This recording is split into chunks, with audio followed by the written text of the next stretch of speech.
بچوں کی جو پرورش اور تعلیم کا جو مرحلہ ہے اس میں ہمارے جو موجودہ سسٹم ہے اس میں کئی جگہ پر ایسا ہوتا ہے کہ ایسے اسکول ہیں جہاں پر لڑکے اور لڑکیاں بچے اور بچیاں اکٹھے پڑھتے ہیں، جس کو ٹرمنالوجی کو ایجوکیشن سسٹم کہتے ہیں۔ اس حوالے سے ایسے اسکول ہوں تو اس سلسلے میں ہمیں کیا رہنمائی ملتی ہے؟ جزاک اللہ وسیم صاحب، دراصل اگر تو بچہ چھوٹی عمر کا ہے تو قرآن کریم نے اس بارے میں جو بات بیان کی ہے وہ یہ ہے کہ پردے کے پھر معاملات نہیں ہیں، جیسا کہ قرآن کریم کی آیت میں ہے کہ لم یظہروا علی عورات النساء، کہ وہ بچے جو چھوٹی عمر کے ہیں اور جن کو جو عورتوں کی مخصوص باتیں ہیں ان کے بارے میں علم نہیں ہے تو ان سے پردہ جو ہے وہ نہیں ہے۔ تو اس سے ہمیں رہنمائی ملتی ہے کہ وہ عمر جس میں یہ شعور پیدا ہونے لگ جاتا ہے کہ مرد کیا ہے یا عورت کیا ہے، لڑکا کیا ہے لڑکی کیا ہے، یہ موقع جو ہیں یہ نازک ہیں۔ یہاں کے ماحول میں اگر تو چھوٹی کلاسز ہیں، نرسری ہے یا مونٹیسری ہے یا کنڈر گارڈن وغیرہ ہے یا چھوٹی کلاسز ہیں، وہاں تک تو یہ بات ٹھیک ہے، خیر ہے۔ لیکن جب یہ شعور بیدار ہوتا ہے اور بڑی کلاسز میں آتے ہیں تو اس ملک میں بھی، اس معاشرے میں بھی ایسے اسکول ہیں جو لڑکیوں کے لیے لڑکیوں کے ساتھ مخصوص ہیں اور لڑکوں کے لیے لڑکوں کے مخصوص ہیں۔ تو ایسی کوشش میں ایک احمدی گھرانے کو یہ کوشش کرنی چاہیے کہ وہ ایسے اسکولوں میں اپلائی کریں جہاں پہ اگر بچیاں ہیں تو بچیوں کے اسکول میں جائیں اور لڑکے ہیں تو وہ لڑکوں کے اسکول میں جائیں۔ لیکن اگر پھر بھی معاملات حل نہ ہو رہے ہوں اور پھر اگر اضطرار کی کیفیت ہو اور داخلہ دینا ہی پڑتا ہے ایسے اسکول میں جہاں پہ مکس ہیں، لڑکے لڑکیاں ہیں، تو پھر ایسی صورت میں سب سے پہلے تو بچوں کو گھر سے ہی اس بات کی ٹریننگ دینی چاہیے، ان کی تربیت کرنی چاہیے۔ مثلا اگر بچے چھوٹی عمر کے ہی ہیں تو ان کو یہ احساس دلانا چاہیے لڑکیوں کو کہ تم بچیاں ہو، تمہاری عصمت ہے، تمہارا ایک وقار ہے، تمہارا جوڑ جو ہے وہ لڑکیوں کے ساتھ بنتا ہے۔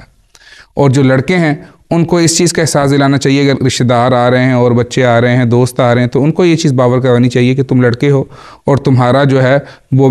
جو میل ملاپ ہونا چاہیے وہ لڑکوں کے ساتھ ہونا چاہیے۔ جب یہ جو نشو نما ہے گھر میں ہوگی تو جب بچیاں جو ہیں ایسے اسکولوں میں جائیں گی تو گھر سے ایک ٹریننگ ان کو ملی ہوگی اور اس سے ان کے ذہنوں میں یہ بات راسخ ہوگی کہ ہمارا جوڑ جو ہے وہ لڑکیوں کے ساتھ ہے، یہ لڑکوں کو یہ سمجھ آ رہی ہوگی کہ ہمارا جوڑ جو ہے وہ لڑکوں کے ساتھ ہے۔ تو اس صورت میں پھر اسکول میں جا کر اس قسم کے مسائل پیدا نہیں ہوں گے جو اس معاشرے میں مکس گیدرنگ ہونے کی وجہ سے ہیں۔ بچیاں اگر اسکول جا رہی ہیں تو ان کا لباس جو ہے یہ والدین کو خاص توجہ دینی چاہیے کہ وہ کس قسم کا پہن کے جا رہے ہیں۔ مثلا یہاں اس معاشرے کے لباس میں سکرٹس ہیں جو چھوٹے ہوتے ہیں، تو یہاں پہ جو ہماری بچیاں ہیں وہ پینٹیں پہنتی ہیں، فل مکمل لباس پہنتی ہیں، تو وہ ہونا چاہیے۔ پھر اس طرح سے ہے کہ اگر انہوں نے کوٹ پہننا ہے تو کوٹ ڈھیلا ڈھالا ہو،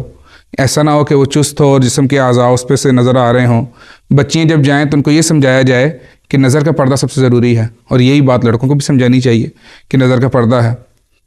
پھر یہ ہے کہ اگر بچیاں جا رہی ہیں تو پھر میک اپ کر کے نہ جائیں، کیونکہ ان کا مقصد اسکولوں میں جانے کا علم کا حصول ہے، نہ کہ اپنی زینت کو ظاہر کرنے کا۔ ٹھیک ہے، معاشرے میں بعض برائیاں ہوتی ہیں، ان کو دیکھ کر ایک احمدی بچی کو یا ایک احمدی بچے کو یہ زیب نہیں دیتا کہ وہ اسی قسم کے جو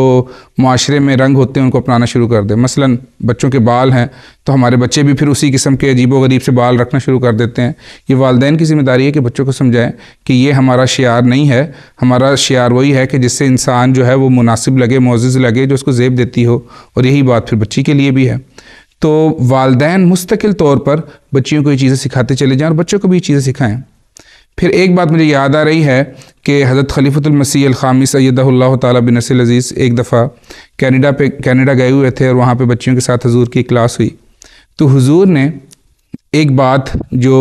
باتوں باتوں میں بچیوں سے پوچھی ہے کہ یہ بات حضور کو پتہ چلی اور حضور نے اس کو بہت پسند فرمایا۔ ایک بچی نے کہا کہ حضور میرے اسکول میں یہ برائی ہے کہ اسکارف کو پسند نہیں کیا جاتا اور بہت زیادہ اس کے اوپر لوگ مجھے برا بھلا بھی کہتے ہیں، جملے بھی کستے ہیں۔ بچی نے کہا کہ لیکن میں نے اپنی عادت ختم نہیں کی،